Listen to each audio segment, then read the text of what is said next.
So settling, recollecting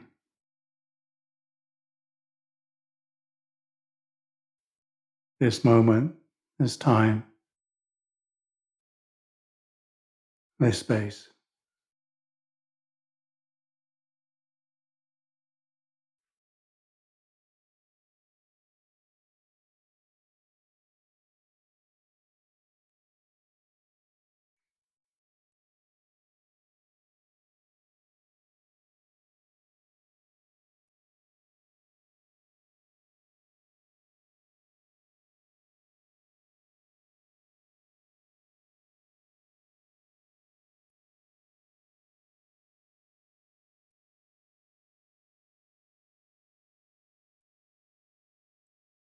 And a welcoming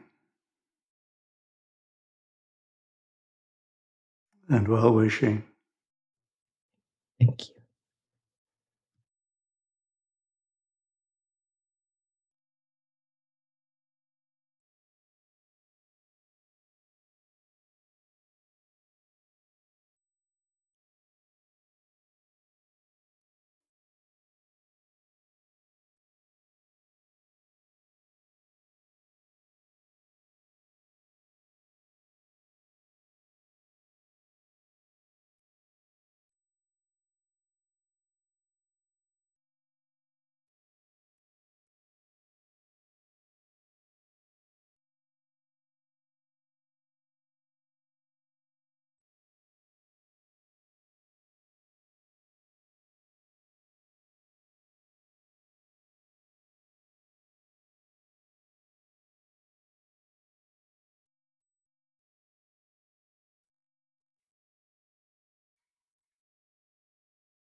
So gather attention, recollect this time, this space.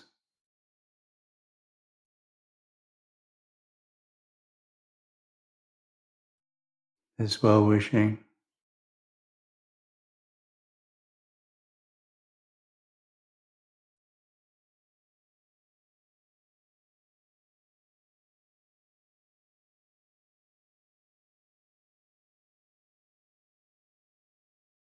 and a practice.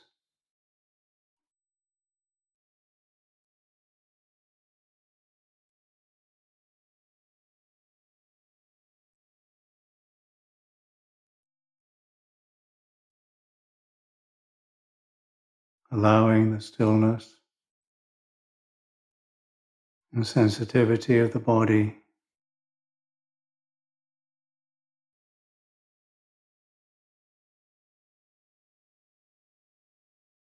revealing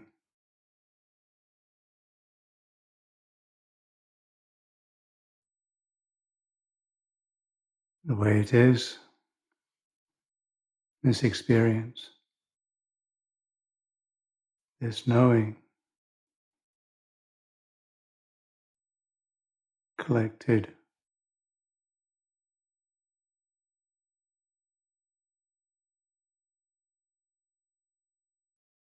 recollected.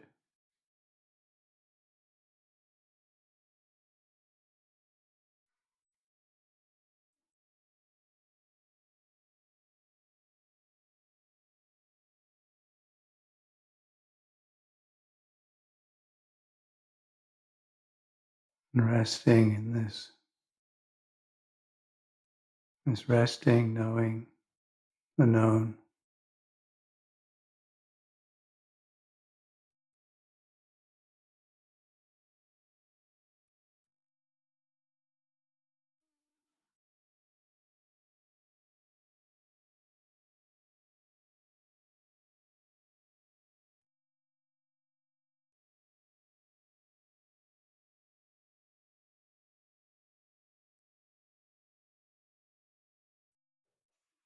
This knowing of the known, the attention is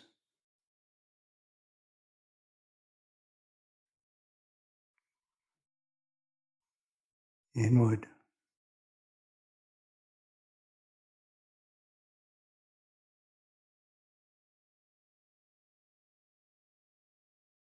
Or gathered.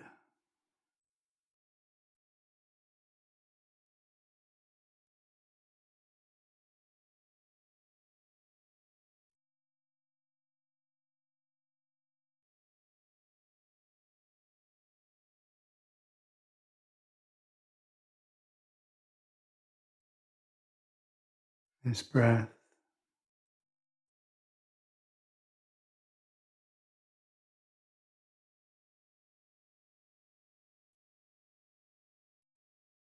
this experience,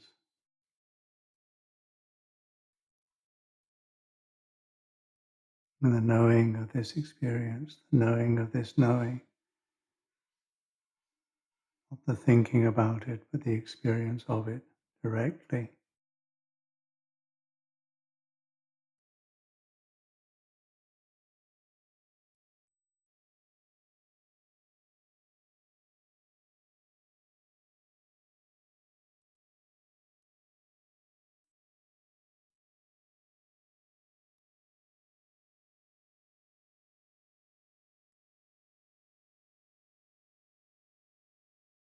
And this well-wishing,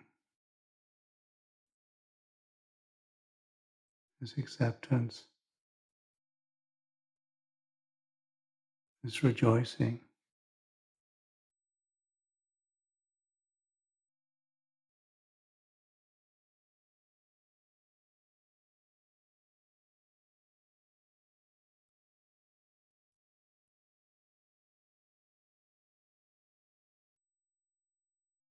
this sensitivity,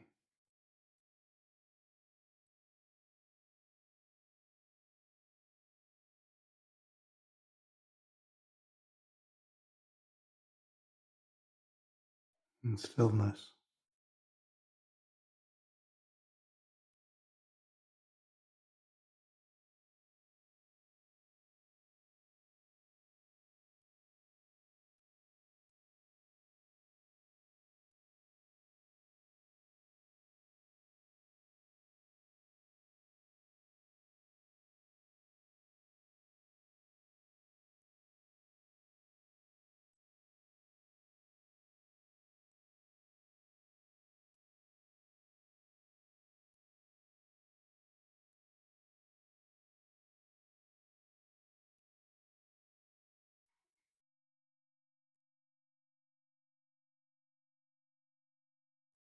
This knowing,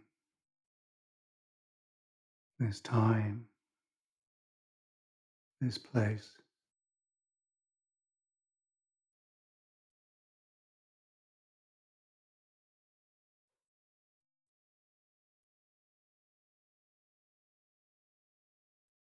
collected,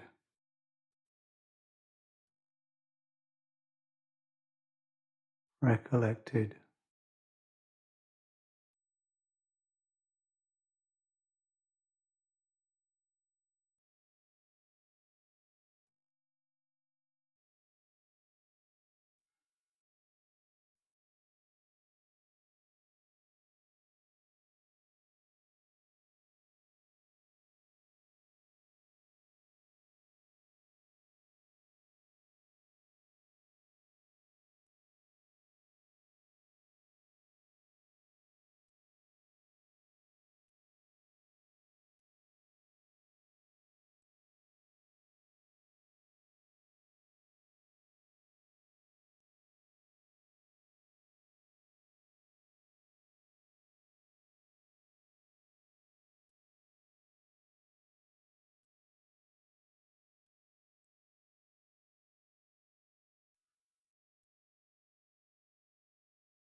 this sensitivity, this stillness, this acceptance,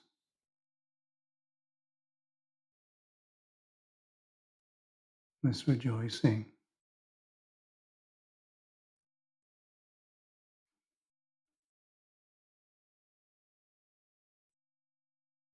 knowing, known,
a breath,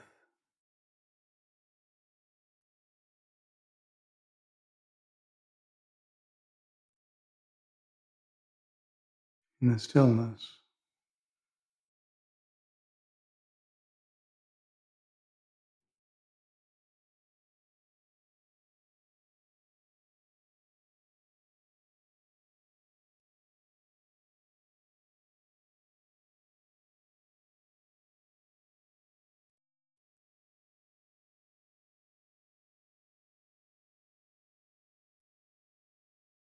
the knowing,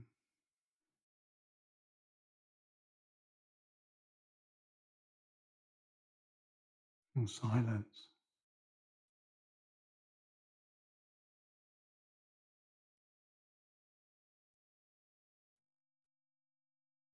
the experience,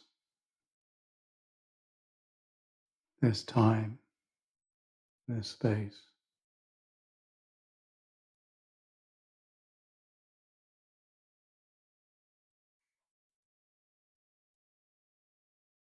and the knowing of this knowing.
and breath.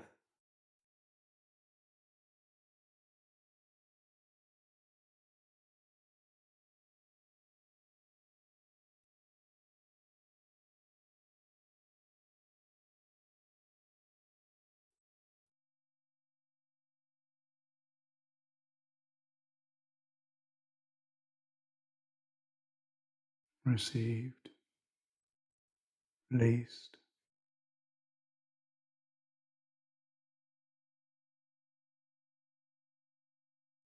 attention given,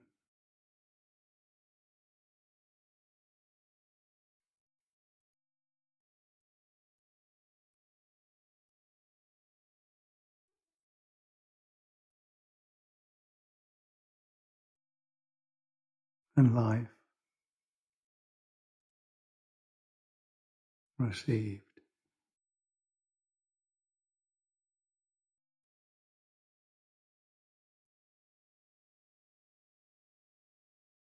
Known, known that it's known.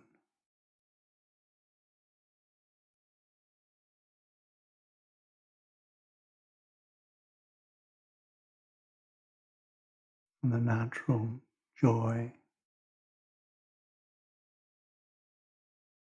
well-wishing and acceptance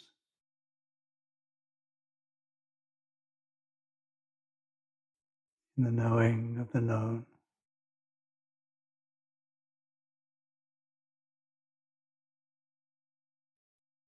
And the gift of life to life.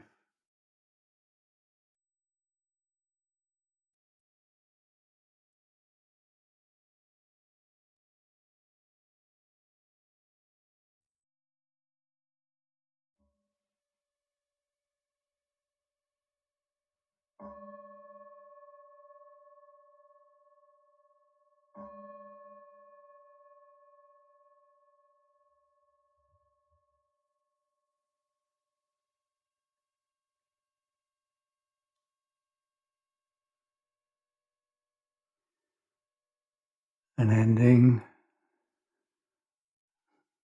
and a beginning.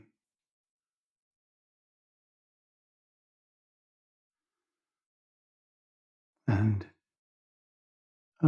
acknowledgement of what we bring to this beginning.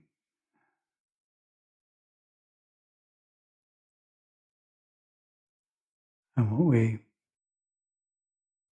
carry from the ending.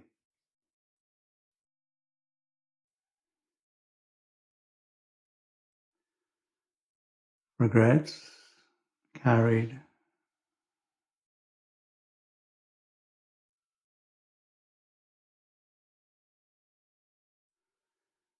or memories,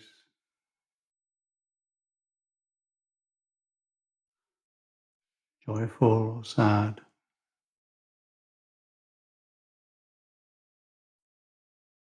And hopes, expectations, plans, fantasies for the future.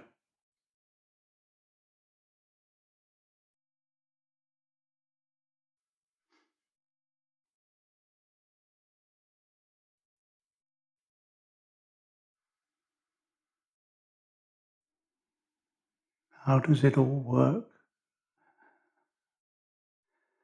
And there's causality, this causality that's both time-bound and structured. Time-bound, one thing after the other, and structured in what is already there. And this interplay, this all interconnectedness,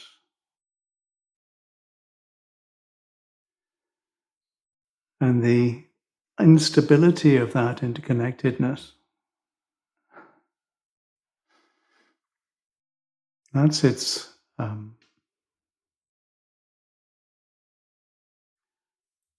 its structural instability, because there's all this interconnectedness. It's all incredibly unstable.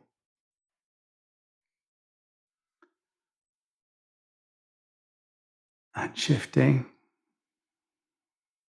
And in this is not understanding this, shifting, unstable, imperfect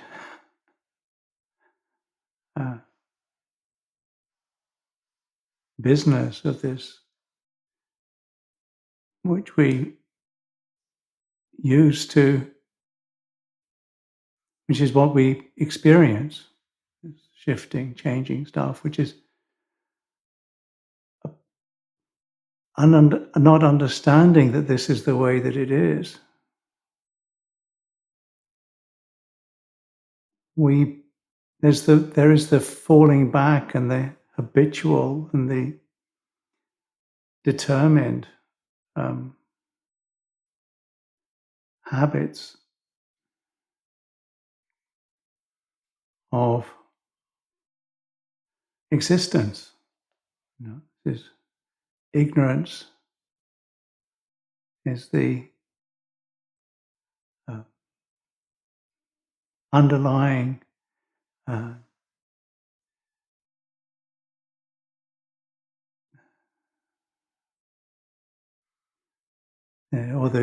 the cause of the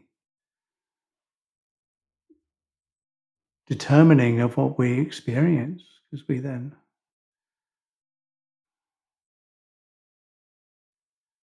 we divide or join or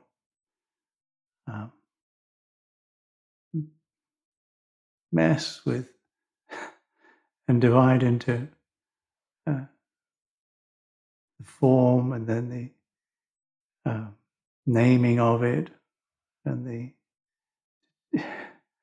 further delineation of it and the separation of it. With ignorance, that which we contact is tainted.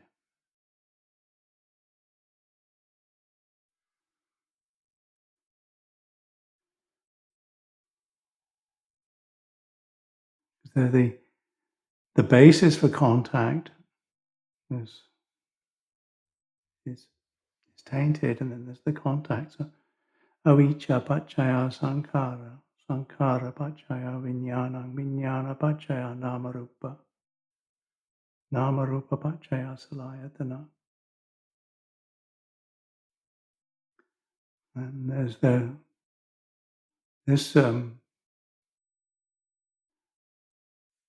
this whole business, the way that the Lord Buddha, the awakening of the Lord Buddha was from the investigation of why do we die? What is death? And what is this experience of ending?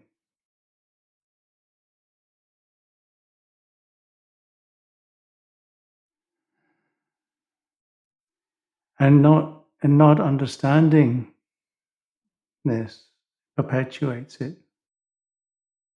Not understanding that this is the way it is, and understanding is this moment. It's this moment. It's here and now, and it's not,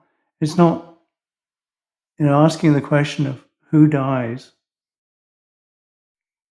or who suffers or who contacts is not not a question that's worth really. There is this, is the sort of reply. It's not a personal thing. It's not that it's this is the way that the whole thing works, and understanding the mechanism of it. If there's ignorance, if there's not the knowing of what's happening, the result is further ignorance. Now, the the the way out of it is maybe more interesting. That's the that's the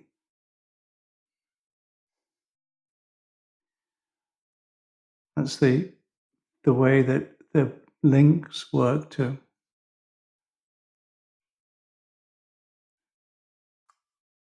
Because from this sense of there is this old age, sickness, separation from the loved, association with the dislike, the frustration, then the inquiry comes, or the hope comes, the faith comes, the assumption comes. There must be some way out of this. And this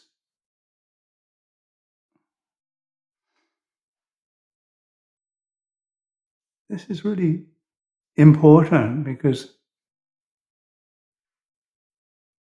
this sense of, there is this experience of stress and of unsatisfactoriness.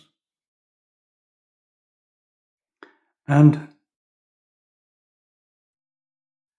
if there's some confidence that there's some way out of it, then there's a sense of, okay, well, I'll do what I can to get out of it. This is Sumedharama Viryo, in terms of the faculties of spiritual faculties. You're going to make an effort. You're going to try and get out of it. But that basic thing of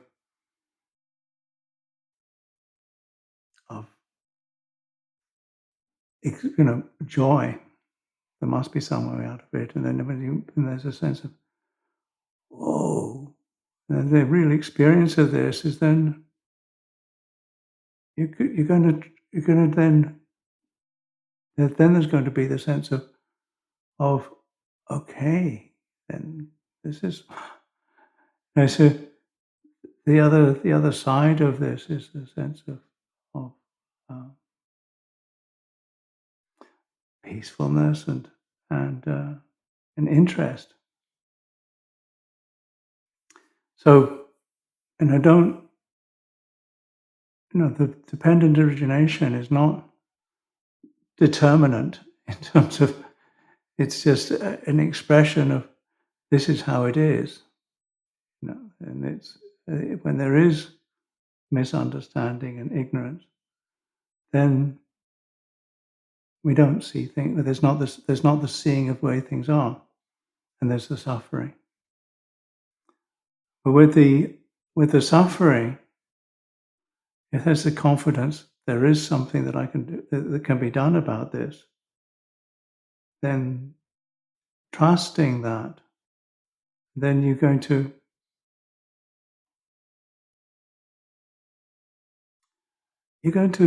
start being happy about this, and then collecting yourself, and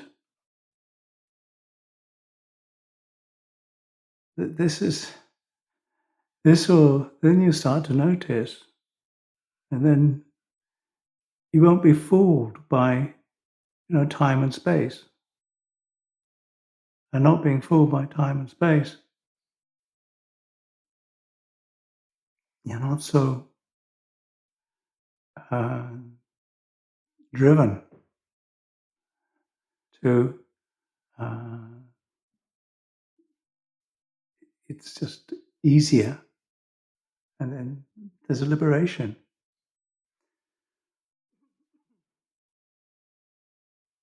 And that liberation is worth it.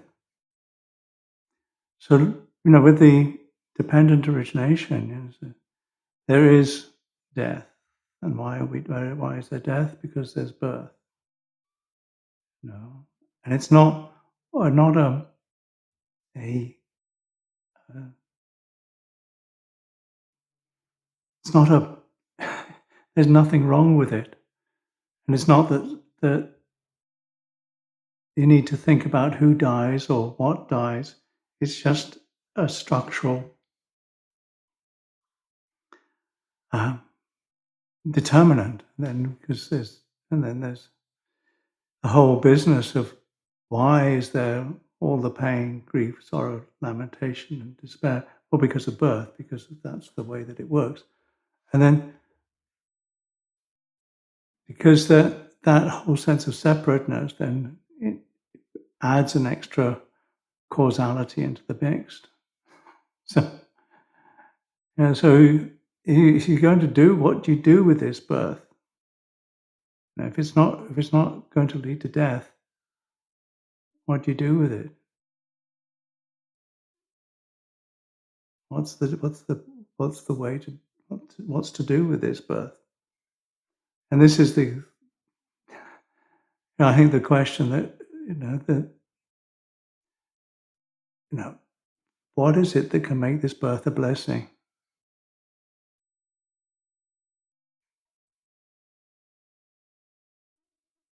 And that's where the, the inquiry comes, and because and then you have to look to what's not born and does not die, and so there's a sort of a shifting of perspective from taking the whole thing personally, from concerns about how I relate to that person, or I relate to this, and me and mine, to the much a cooler assessment of it's like this, and the compulsion to find another a rebirth there's an ending of that. It's allowed to end. The tanha upadana is allowed to end. What really do I need to do? Do the best one can with what one's got, but not to. There's no. It's a. There's a freedom in that one can do what one can without having to feel compelled to do something. And the sense of I itself is investigated because that basic mistake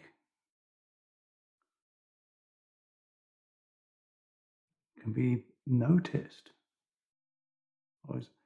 And not to worry about who notices it, but just put a self on the self. It's not I that gets enlightened. It's not I that understand. It's just understanding. You think I've understood, then that itself is something that is dependent upon conditions.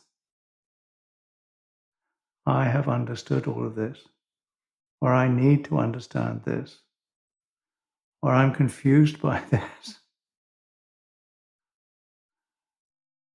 It's like this. Now you got this thing spouting on, but to really turn the attention inwards,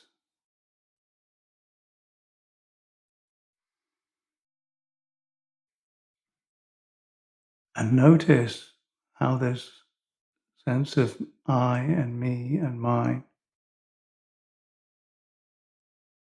is created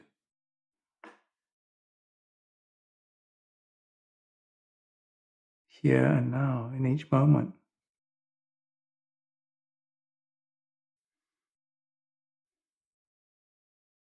Through the movement of the sense of liking this and not liking this, I want this and I don't want that. I like this experience, I don't like that experience.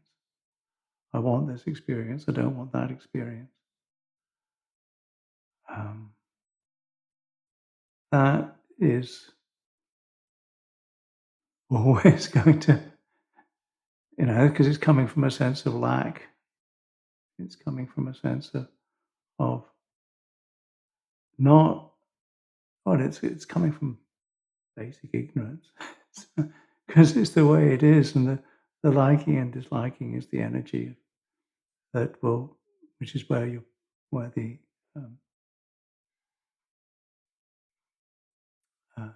energy will find its form. But that's all in time and space, and it's all just a play.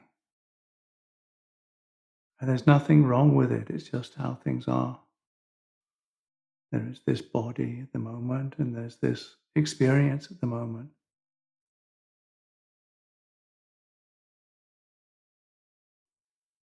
And as long as there's this body, it's going to be like this.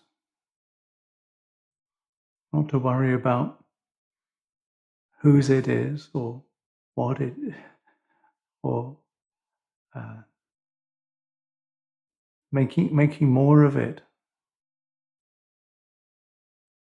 So a body and a personality is always going to get frustrated, always going to be frustrating, both for oneself and for others. So it's the nature of it.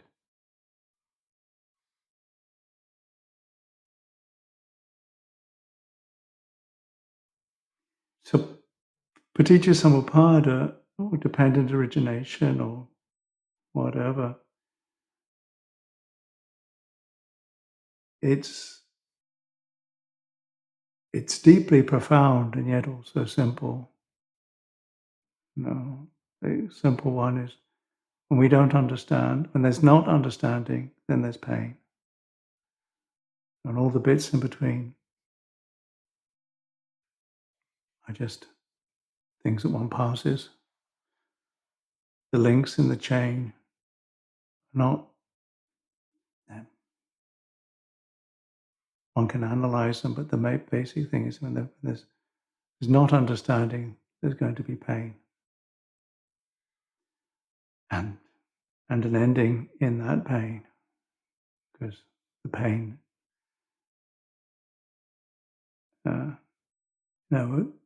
if it's not understood that this is pain, this is the nature of this, then there will just be further pain. And there's a sense of, this is how it is, there must be some way out of it.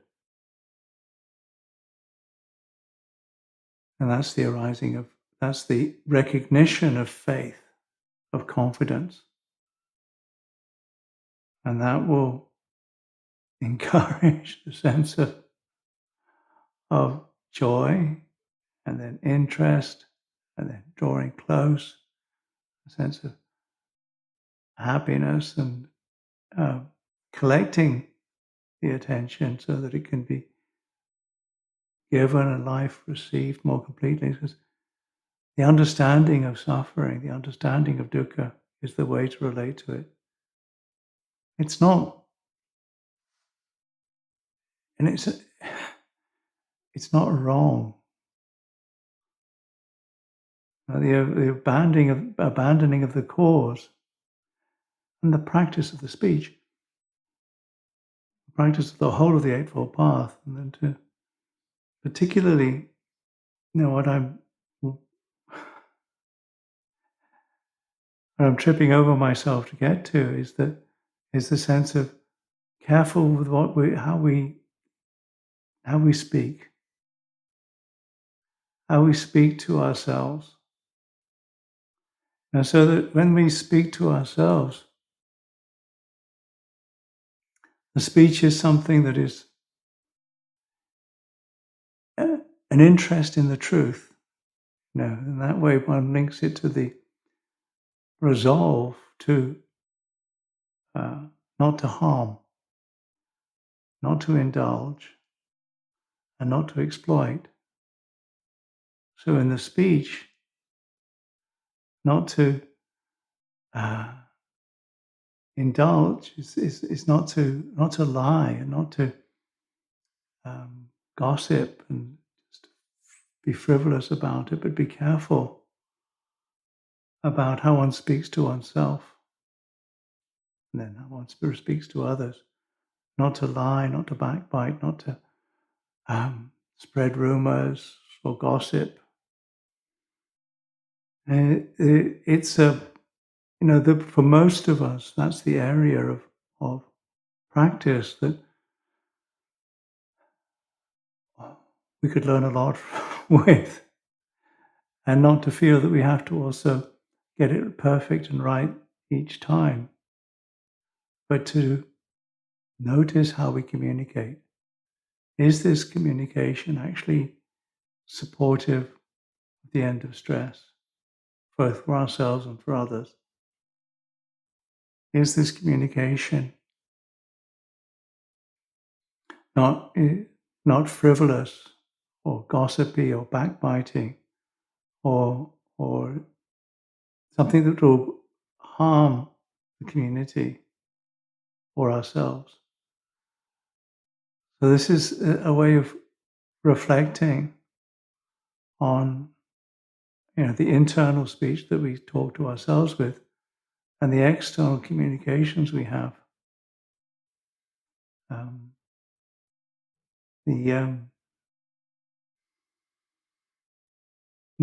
Finding the way that the speech can be modest, contented, willing to dwell in this moment and not getting entangled with things, and encouraging a sense of wishing to continue to practice on wishing to be released from entangling and getting caught up in things, wishing to be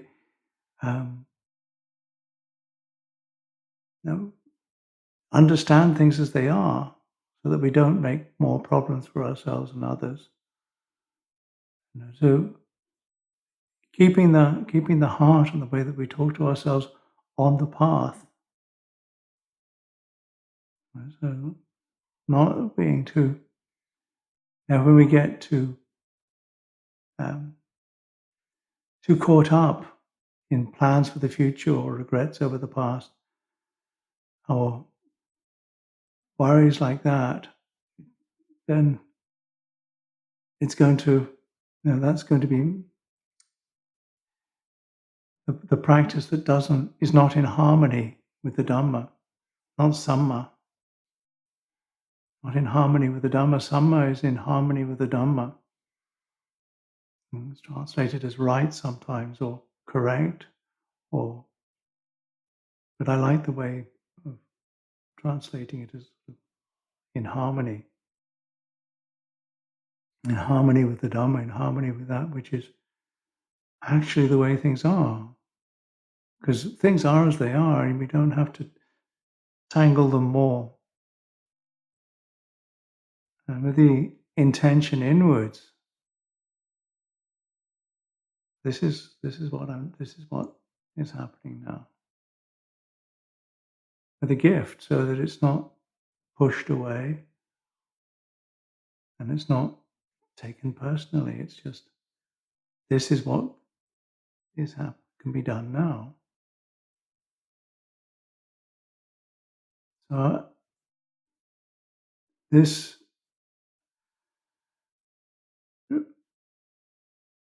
is the result of obviously of causes and conditions and hopes and aspirations And the intention was to reflect a little on Paticca Samuppada, which is not um, which is such a profound subject, and also just to try to link it a little with the path in terms of speech, because Samavaja is an area that we can all practice with communication and communicating both internally through a resolve that keeps the attention on wanting to understand the Dhamma, and a speech to ourselves that is kind and supportive, and a communication with others which is not entangling, complicating, but pointing towards and encouraging harmony and persistence in the practice, and not indulging or not harming. So it's a little maybe convoluted this evening or this talk, but maybe some of it's been helpful, and if not, then leave it behind. If some has been helpful, then use it by all means. I'll open to questions now, if you want to type them in the chat. Thank you.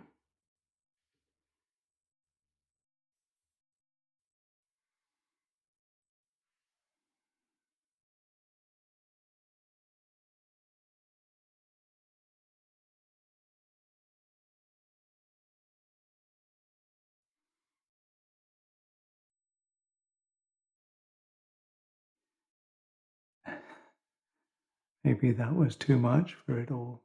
And there are lots of books about dependent origination. There are lots of, there's only one or two suttas, one sutta really, that deals with transcendent dependent origination, which gives the 12 steps that lead to liberation from suffering.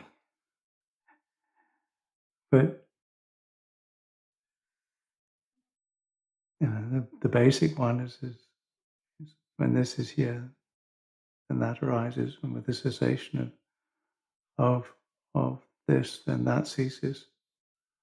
That's the basis of it, which is translated as when there's complete understanding, there's no suffering. Because what's understood is this personality.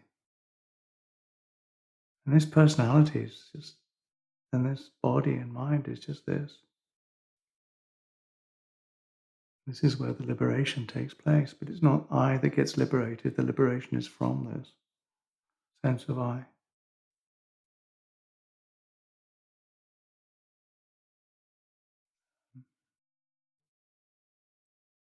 So understanding dukkha. It's not supposed to be any other way. And whatever feelings that one, or whatever impulses one has around oneself or others, they're just that. And give attention. Receive life. And allow them to die in their own time. Or notice where they are dead. Notice what's not thinking. Notice where they're not. Notice the unborn. Notice the ending. And trust that. No. Notice what one gives, where one gives attention and energy. That's where the energy goes. It's not anybody's fault, and it's not your fault that you suffer. That's also a sense of self-blaming, which is not helpful. It's not. There's nothing wrong with you, really. It's just the way that it is. Actions are like this. Actions mentally, actions verbally, actions physically. If it wasn't meant to be this way, it wouldn't be this way.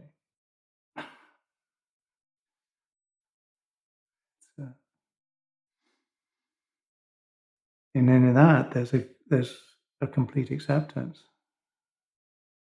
And it's not hopeless either, because there is the possibility of training, and that and that assumption is samadhi, a part of samadhi, and then the real awareness of that is liberating.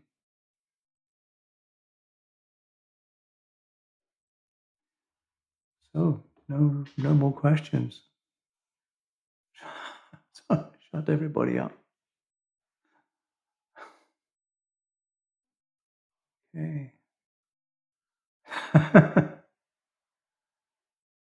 Yeah, what's the difference between nibbana and enlightenment? Nirvana and enlightenment. Hey,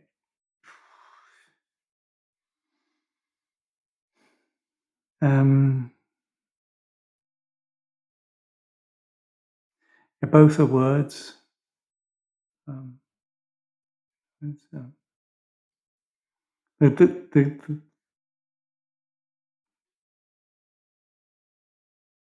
there's this sense of, may I realize nibbana?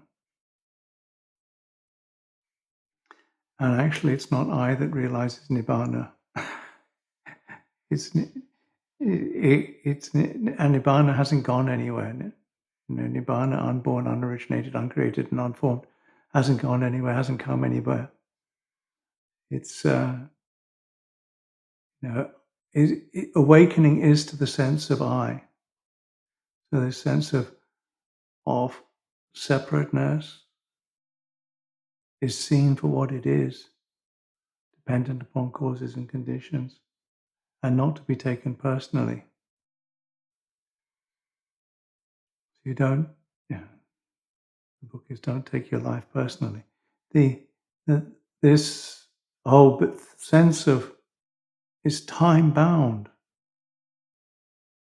it's thought bound, it's ignorance bound.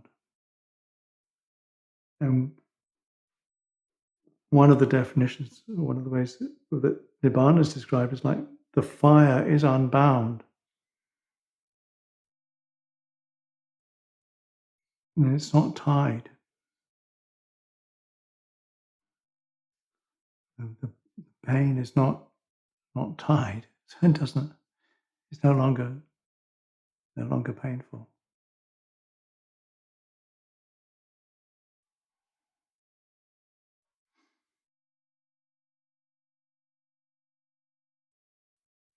Yeah, piti and sukha. Piti is often described more as a physical experience.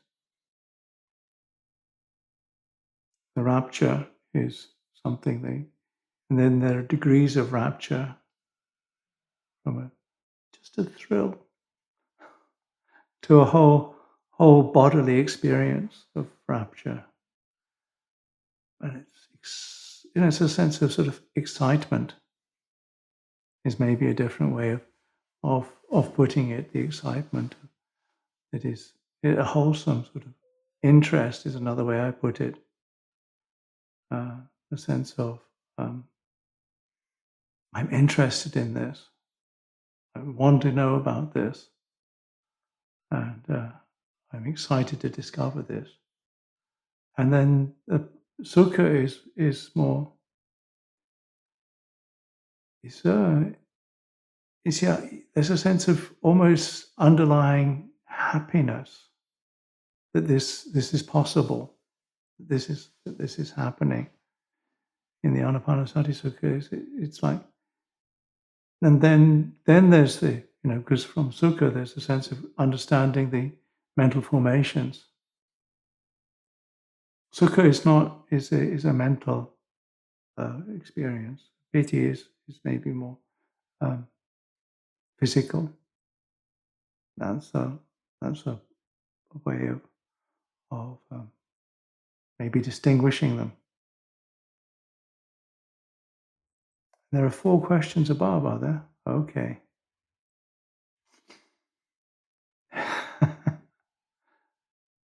Can any feelings of attraction be skillful or wholesome? Probably not. Unless it's attraction to the Dhamma, which is just the way things is, which is peaceful.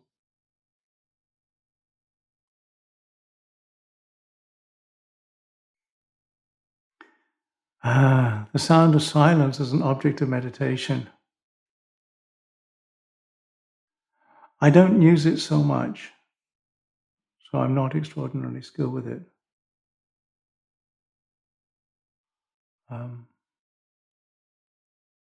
So it's what it is, I think, used as is a way of turning attention on attention, and then also something that can be absorbed in, which is neutral. And neutral experience, when it's absorbed into, is pleasant. So it's a way of resting. That, I think, is the way of the sound of silence.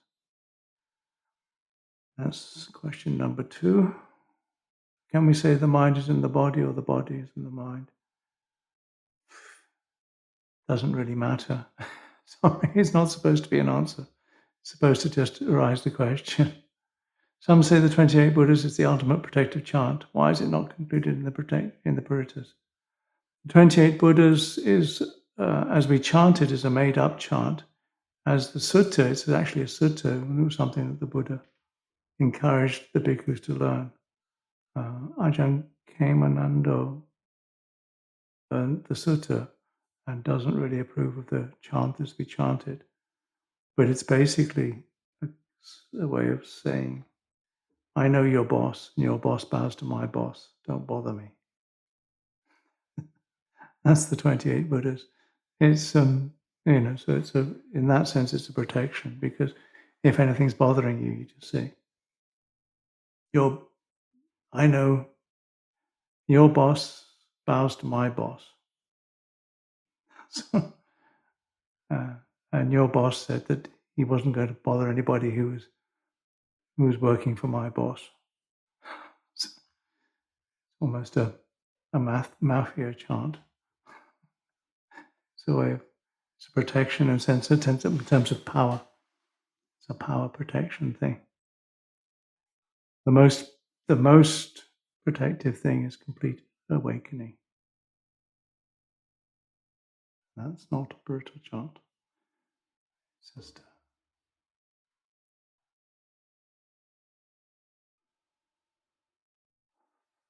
thank you. I didn't see those questions above. Can you speak about how we can practice Dhamma with balance?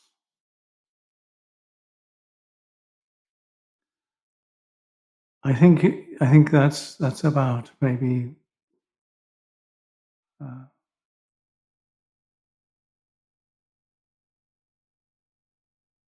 allowing the Dhamma to be something that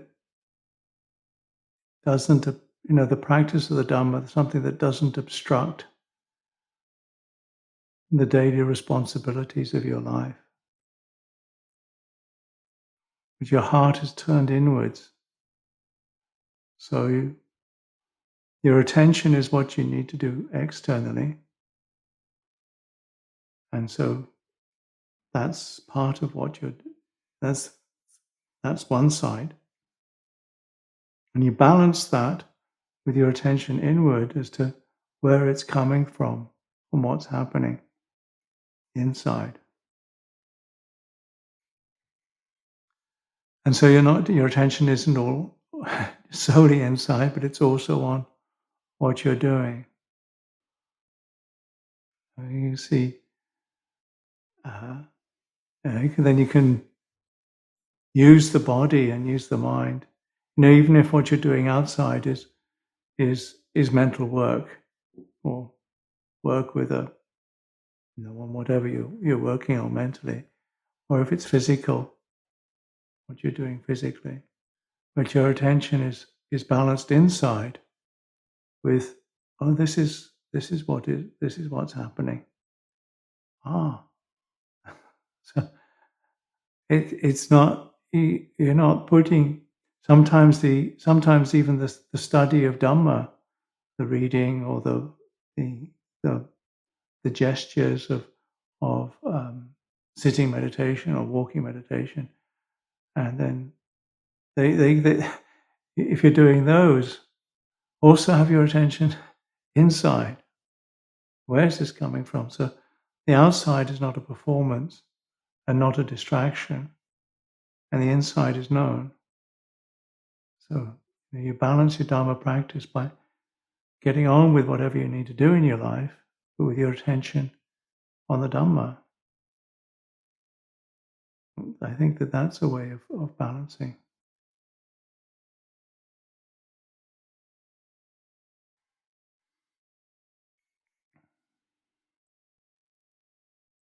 Yeah, I don't know how bad this January is.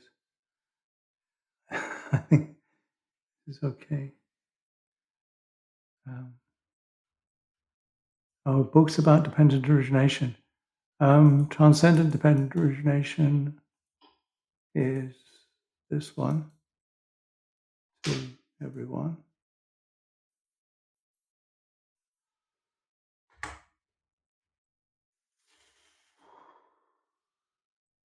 And then there's loads and loads of books about dependent origination itself. That's not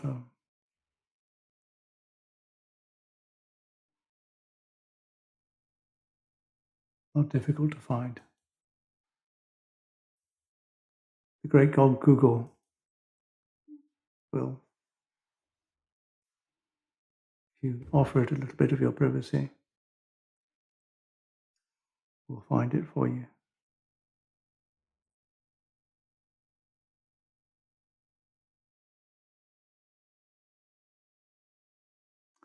Can we ever minimize the effects of vipaka karma?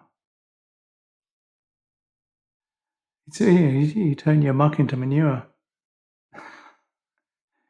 And you can also minimize the effects of your vipaka karma that's good karma if you then mess it up. So vipaka karma is not something to be frightened of, because you can't,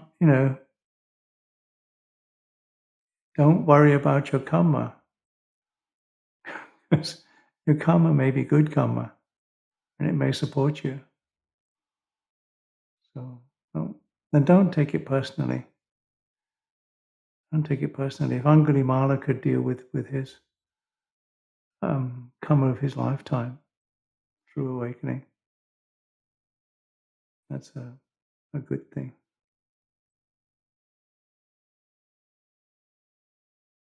Yeah, how to guard our senses so that we don't fall into liking and disliking judgments so quickly.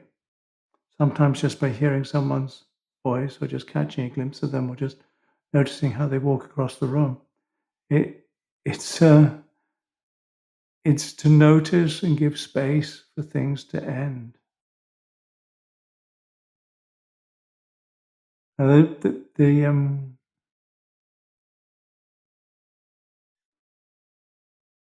Now that's why the practice of meditation, stillness in the meditation, is like you got a chance to really watch the ending of something, or listen to the ending of something, like the end of the...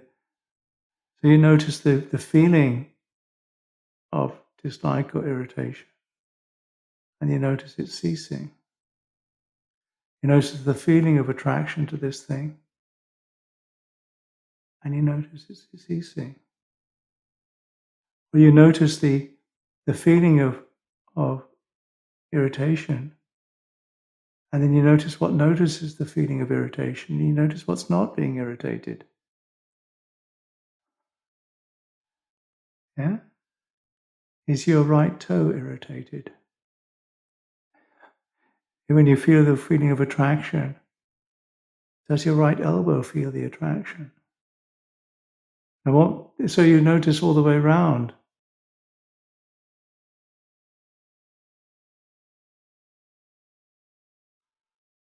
Can we say, yeah, you could say, the last tetrad is all about Dhamma.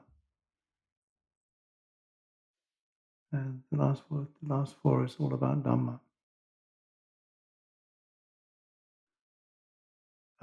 There's the opposite of Dhamma.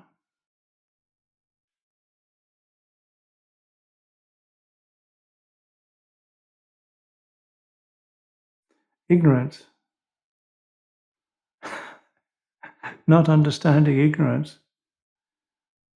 It's false. That which is false. Not seeing the true as false will lead to further confusion.